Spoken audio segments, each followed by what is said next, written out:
Hi. Hi, hi. Hi, Julie. Look, you see in the top that little dot right there? That's the full moon. Another time, Miles, we shall do a duet. But if you look right there, there's the full moon. So tonight,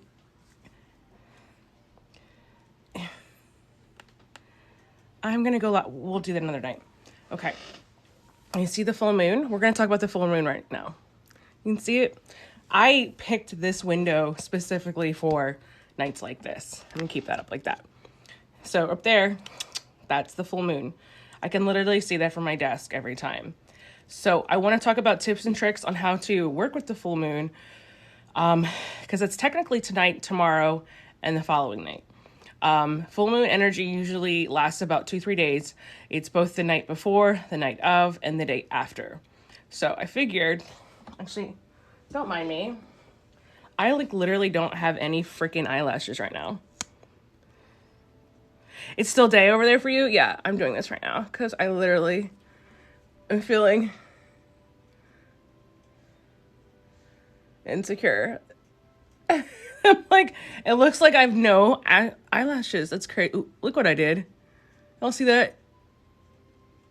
I want to see everybody's mascara look. Of course I would do that. Oh well, we'll leave it.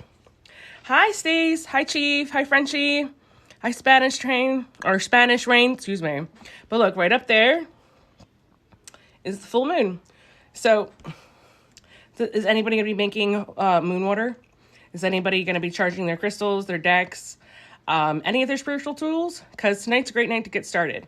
I think it's really something that I try to express to everyone. It's like, don't rush it. You have 2 or 3 days to really embrace the full moon energy. That's tonight, tomorrow, and the following day.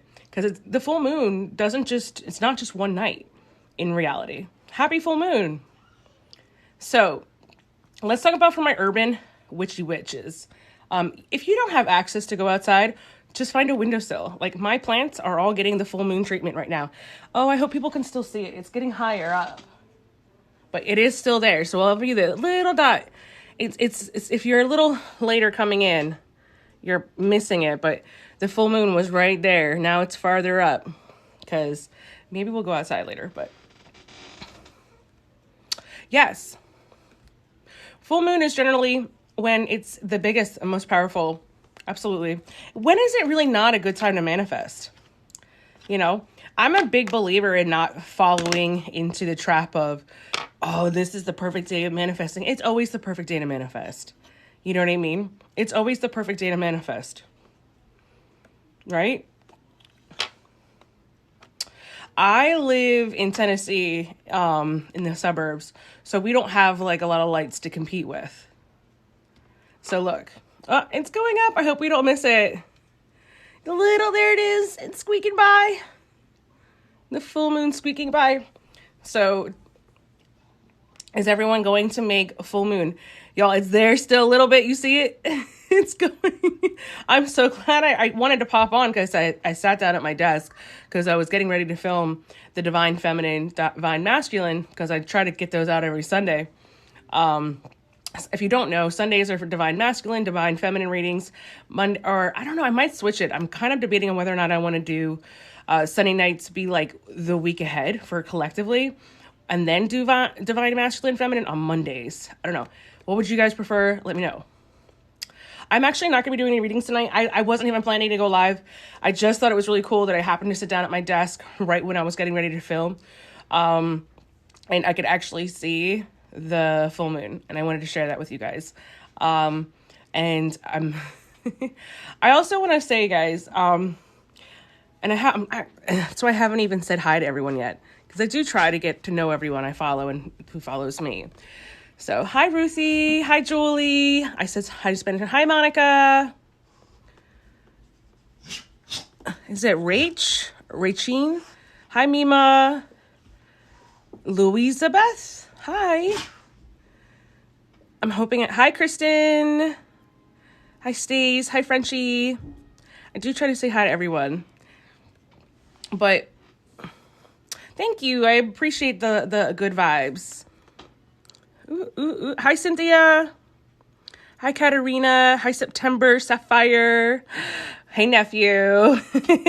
Y'all follow my boy right here. Everybody follow him. That's my baby. He does this great series, just follow him. That's my baby.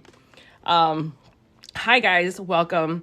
I want to talk to you about the full moon very briefly because I'm not going to stay live for very long.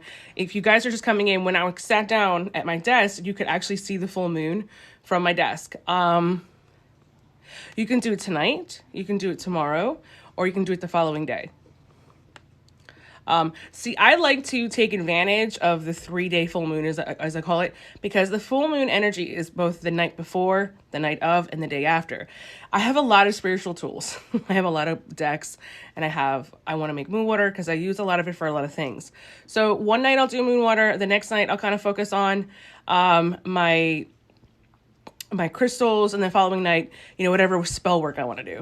Or, hi, Benicia. Everybody follow my girl Benicia too. That's my baby as well. So I want to talk to you guys about how can you make moon water, especially if you don't live alone or if you live in a city and then you don't have any access to outside. And you can do this even if you just don't like being outside. All you need is a clear vessel. I don't care if it's plastic. I don't care if it's glass. It does not matter as long as it's clear. And you're going to put whatever water in your container, your vessel, and you're going to go put it out under the moon. If you can't do that, go get a water bottle, just a regular water bottle like this. Literally just a regular water bottle. I purposely brought this up here for this. Because I was going to make a video, but I'll just do it live. Go get a water bottle like this and put it in your window. Literally. If you have to scoot a chair up, scoot a chair up. Okay. Hi, Ben. And you can do the same thing with whatever crystals you have, whatever incense you want to charge, whatever you want. You can do the same thing with this, as long as it's a clear vessel. I'm a modern witch. I embrace modern technology. A lot of other people don't feel the same way. I don't fucking care. I don't fucking care. Okay. I did. I really don't fucking care at this point because Witch Talk already does not embrace me and I don't fucking care. I intimidate Witch Talk for a lot of reasons, especially because I embrace so much modern stuff. So, for example, do you want to know what I use for Mortar and Pestle? Because who got time to sit there and fucking grind up herbs and teas and all this other stuff in a Mortar and Pestle? I use a fucking food processor. I'm not even gonna lie to you. I use a coffee grinder. I have kids. I can't have a mortar and pestle, laying around for them to get into. I use literally a food processor, or I use a fucking coffee grinder. Thank you, girl. So embrace your modern side. We still have to live our lives. Hi, Periwinkle. I was talking about how it's important for you to embrace your modern side. I have a lot of friends, witchy friends who live in cities, big cities, Chicago, New York, Philly, or their apartments and they don't have outdoor space. I was telling everybody all you have to do is get you a clear bottle like this to make moon water. I don't care that it's not fucking glass. I don't fucking care. It's clear. And it's going to work. And I put it in the windowsill or pull a chair up or a table and bring it to your window. And there you go. That's how you make moon water. I also wanted to talk to you guys about how important intention is and what intention is in spell work if you choose to do it. Ooh, a NutriBellet. Perfect. That's perfect. Yes.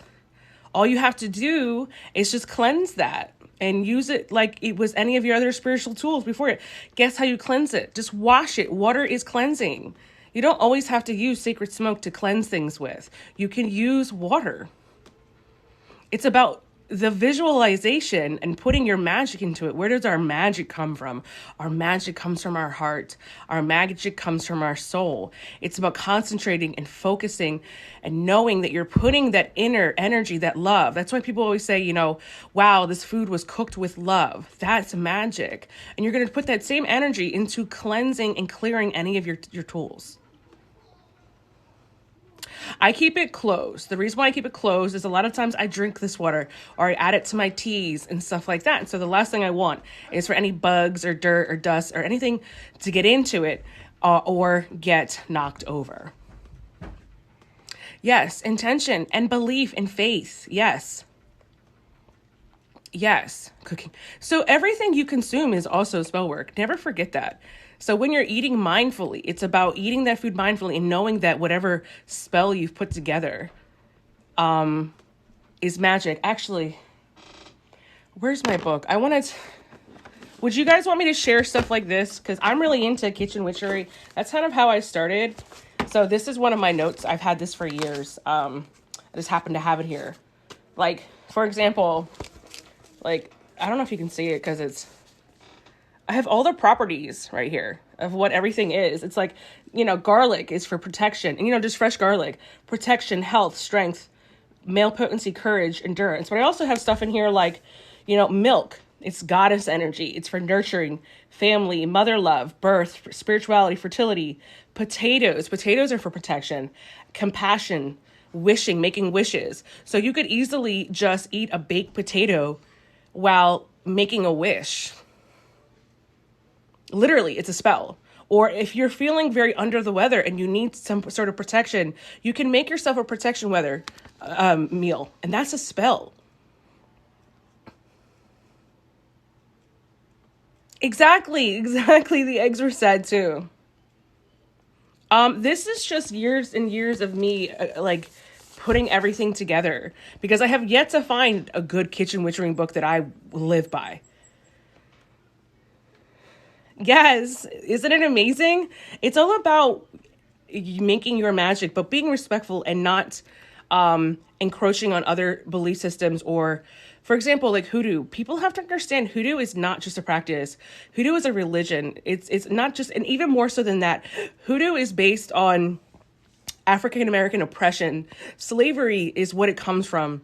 So please be mindful of that and do not practice hoodoo without permission. That has to be understood and said. I don't like to write. I don't like writing. Rosemary is fantastic. Even stuff like corn syrup. Corn syrup is also for spirituality. It's also for protection, abundance, solidifying plans and ideas. You could easily take corn syrup and use that in candle magic as well, or to bake a cake. Oh, well, I'm so glad you found me. These are things that nobody talks about, or not enough people. And this is just years and years of me accumulating, like butter. Okay, for example, how magical butter is. Butter, it's for communication. It's for enhancing your energy. Think about it. Enhancing makes sense. It's a symbol of earth. It could be for protection or abundance. I bury an egg in my garden every year for the same reason. I can save them. I can put this one up. You guys have to remind me. Comment on my stuff. Remind me to put my lives up.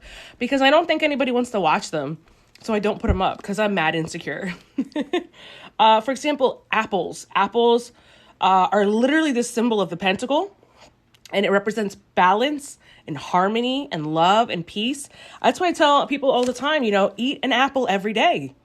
Eat an apple every day. Eat an apple every day. There's something that's not just a superstition. That's real. Eat an apple every day. Yeah.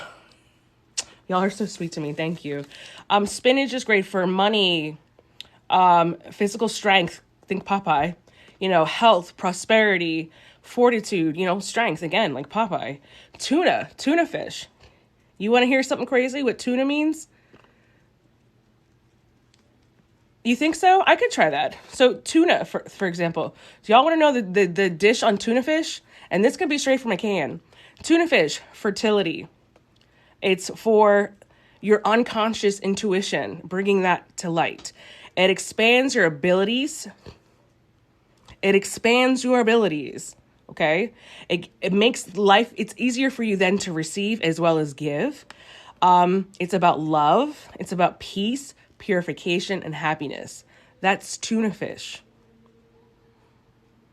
So think about it. Having a down day, not really understanding what you're supposed to do, go make a tuna melt. Because cheese on top of that, cheese is great for happiness and raising your vibrations. And then bread is also about, the fruition of the earth and all the elements coming together. So, if this is the type of stuff you want me to talk about, you guys got to tell me what you want. Hey, girl. Y'all follow my girl here, too. That's my baby girl right there. So, for example, strawberries. Strawberries are good for romance. That's why it's considered an aphrodisiac. It's for that lust, that intensity. But it's also good for prosperity and good luck and wishes. And to keep youthfulness. Strawberries are used a lot in glamour spells. Just eating a strawberry in front of the mirror and saying affirmations and lustful moments is glamour magic. I have a lot of spells in here too. These are all mine that I've made. These are real deal stuff that I use to this day. Like my bolognese spell. Okay. Which is for love and protection. I have my truth spell. I have tons of stuff in here. Yeah. So my, date night tacos. Because, everybody loves tacos, but can I tell you why everybody loves tacos? The seasoning within taco seasoning, especially if you ever look at the seasonings and break them down, are all about love. Literally. It works. Oh, hi, Monroe. I'm sorry I didn't get back to you. So these are things that I'm going to really start getting about because nobody talks about this enough. Who else is talking about tuna fish and how magical tuna fish is? And nobody's talking to you, really kind of breaking things down, the very basics. Everybody's into this witchy aesthetics. Everybody's into having this argument right now about what is okay and what is not okay. Well, listen, I get it. A lot of us Caucasian practitioners feel like we're on the outside and we don't know where to go. We have our own practice. We have our own cultures. Here's the thing, guys. Stay in your fucking lane because right now, hoodoo, voodoo, all that other stuff is trendy. And I get that. And so you want to jump into those things. Stop. I got you. I'm going to show you how our casseroles can be magical. I'm going to show you how our baked potatoes can be magical. I'm going to show you how you can make a simple white girl bolognese and make your hubby be excited. Okay? That's where I'm at. Because it's so important for you guys to have an outlet. It's so important for you to be able to be like, you know what? I know that's not for me. I was not invited. And I don't want to upset any spirits or upset any ancestors as it is. But I'm still interested in walking the path of magic. Well, I got you, boo-boo. Because that's all I've ever done my entire life is try to be respectful and understanding. Because you know what? I have never been initiated into hoodoo. Have I been invited? Yes, I have declined for specific reasons. The reason being is because my ancestors don't all align with that practice, and it is my responsibility to protect them. Not my ancestors. My ancestors were the assholes. I'm talking about the African ancestors who came from a place of slavery and had to survive and hold on to their magic while my ancestors were trying to control them. And that's the bitter truth. But let me explain something to you guys. As much as painful as this sounds, because I know I'm losing people, and that's okay. As painful as this sounds is, we will not heal until we look at our ancestors with authenticity and legitimacy. See? See, this is what happens every time I speak truth and they don't want to stay. My entire spiritual journey, I have always had to embrace the fact that I am Caucasian. Okay? And I have said which ones have crossed the line for me. Any practitioner who practices hoodoo or speaks on hoodoo, that skin looks like mine, honestly speaking. It's the truth. Any person like myself who practice brujeria but looks like me. Obviously, there's exceptions to every rule, but we're being realistic here. You are absolutely allowed to decline working with specific gods and ancestors. You can. I have on many occasions. I have. And I'm going to tell you something. A lot of those times it's tests. It's fucking tests. It is. And my spirituality has absolutely risen to the top, to where I'm at now. And I've got a lot more to go, but has absolutely gotten to where it is now because I have passed those tests. Just because you were invited doesn't mean you're meant to accept it. Just because you're invited does not mean you're meant to accept it. Do you understand? Do you really have to understand that? Just because you're, given an invitation, you're not meant to go to every party. You're not. This is about learning your place, taking up your space, and understanding that this is my practice for a reason. Just because you have 8%, I have 0.2% Chinese. I'm not going to work with any Chinese gods. That's ridiculous. I have probably more Native American in me than most practitioners out here who claim being Native American. It is not my path. You guys have to understand, true spirituality is strict. True spirituality is strict. I'm going to say that again. True spirituality is strict. There are rules. And we are meant to follow these rules. The more we follow those rules, the more we will be blessed. I work with every different pantheon because I have stayed in my fucking lane.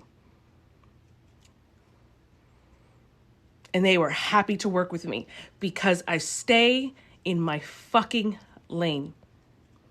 So, to bring it back, let's make some fucking magical ass casseroles. All right, then? Because I do know how to fucking season. Because I was for a long time. It's like, there's a lot to it. And we'll cover it another time because I want to get back to family time. Oh, honey, I was generalizing. I was just trying to make a point. I'm not trying to put your world on, like, you know what I'm trying to say? I'm trying to prove a point here.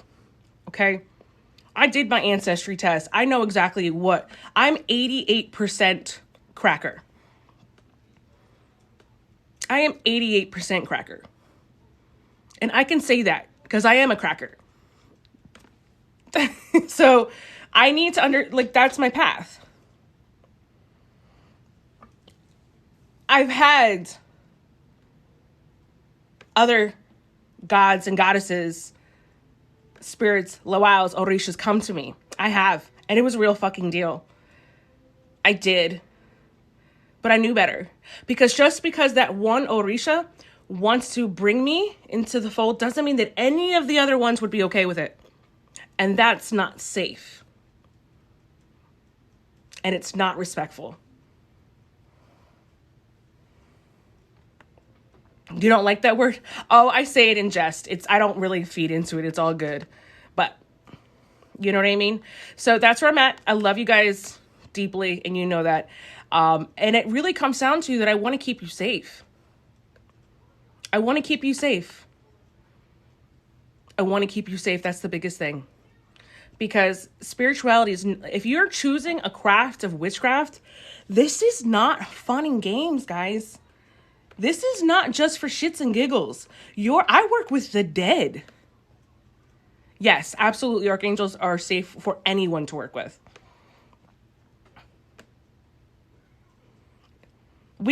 Morgan, hit up my inbox. If you need more guidance, we can talk. Yes, it's absolutely a learning process. Absolutely, 100%. It's like Monroe. What he does, I find fascinating and I find beautiful. And whatever I'm allowed to learn in his path, I am going to soak it up. Am I going to practice it? That would be stupid of me. But it's beautiful. It's art. Understand, guys, I work with the dead. We're working with spirits. We're working with celestial beings. Like, get that. That's great. That's wonderful too. If you're, my gifts are my gifts, and I can't really avoid the fact that I work with the dead. So if you're going to work with otherworldly stuff, you think it's not like you're going to go run into a burning building without some sort of practice, like some sort of protection. Like, that's just common sense. And, it's why people all the time are like practicing, like are expressing to you like protection, protection, protection. That's for a reason. You shouldn't hide it. It's not your responsibility to protect everyone.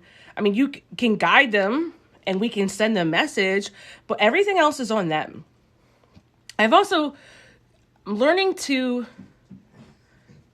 not give a fuck. My biggest lesson I've learned in the last 2 weeks, honestly speaking, is I have people, I will skim through For You page, and I will have people doing fucking crazy shit or doing weird shit. I don't even say shit anymore. I don't comment. I'm like, whatever, dude, that's on you. I tried to help. That's on you. I'm not going to that's not my battle. It's not my fight. It's not my fight. If there's people out there that want to think they're initiates and voodoo, and they're should have nothing to do with that, not my problem. I'm not going to sit here and fight them because it's a distraction, and I should be focusing on teaching and guiding the ones that I'm meant to guide. And I can't save everyone. And one thing I had to really remember was this, I gotta remember who the fuck I work with. They're powerful as fuck. I don't need to fight their battles. They got me. They got this. You know what I mean? I don't need to fight their battles. They got this. Now, obviously, if somebody is being very antagonistic or somebody is being downright racist or anything like that, that's completely separate. But you gotta remember, who the fuck am I in comparison to what they can deliver? So I'm going to just let them handle business. I don't keep my spiritual team on leashes. My spiritual team has free will. And they intervene where they need to intervene. And that's why you'll never see me fucking talking about how I hex people. I don't need to. My spiritual team got me. They know I don't play. They don't wear no leashes. I've given them consent a long time to intervene and interfere where they feel necessary. And because of that, they have a lot of love and respect for me. Because I don't fucking keep them on a leash like they're fucking working for me. It's a mutual respect and love. And because of that, nobody fucks with me. And that's not me trying to blow smoke up anybody's asses about how important I am. It has nothing to do with that. I'm just a little chick in the middle of suburbia. That's it. But it's pretty damn obvious that nobody fucks with me because I fucking say some controversial shit for a Caucasian bitch. I don't see nobody fucking with me. And that's the truth. Exactly. I'm protected because I follow the fucking rules. I follow the fucking rules. I am Hispanic. I am. That is a big part of me. But it's still not my path in spirituality. It's not. And I know that I've prayed on it. I've meditated on it. I've really, especially because I was brought up by Caucasian parents. No, I don't give them love and respect and gratitude. I really don't. I embrace my duality of light and dark. And I don't waste my love and light on people that don't deserve it. How do I know if I have a spiritual talent? Well, you're very intuitive. I would work on that. I would focus there. Most intuits are very claircognizant. I would look into that for you. Well, on that note, I'm going to call it a night because I literally just came up here to film real quick. I'm probably not going to film today. I'm not feeling it, to be honest with you. I kind of feel like I've gone through a shift or a transformation on what I want my channel to be. And I'm going to just I'm going to go back to who I always have been. And that's a white soccer mom that has some magical ass casseroles. That's true, Monroe. I would always make my family's meals based on what was needed. And I got really good at that. Or making seasoning blends. I like doing that as well. Like I'll make a banishing blend that's like Italian. Or I'll make like a date night blend which was like my Mexican spicy taco seasoning that I could put into anything when I wanted the hubby and I to get busy. And fuck, they work. So I might teach you guys how to do that. Oh, absolutely. Absolutely. We have a funny relationship. Remember, look at me. I'm just like them. Ooh, I love curry. Sounds delicious. And I'm not going to sell these things. I'm just going to share them. Because I'm going to be honest with you guys. I don't need the money. I don't need the money. I really don't. My husband makes really good money. It's why you guys see me all the time not pushing any products. You know what I mean?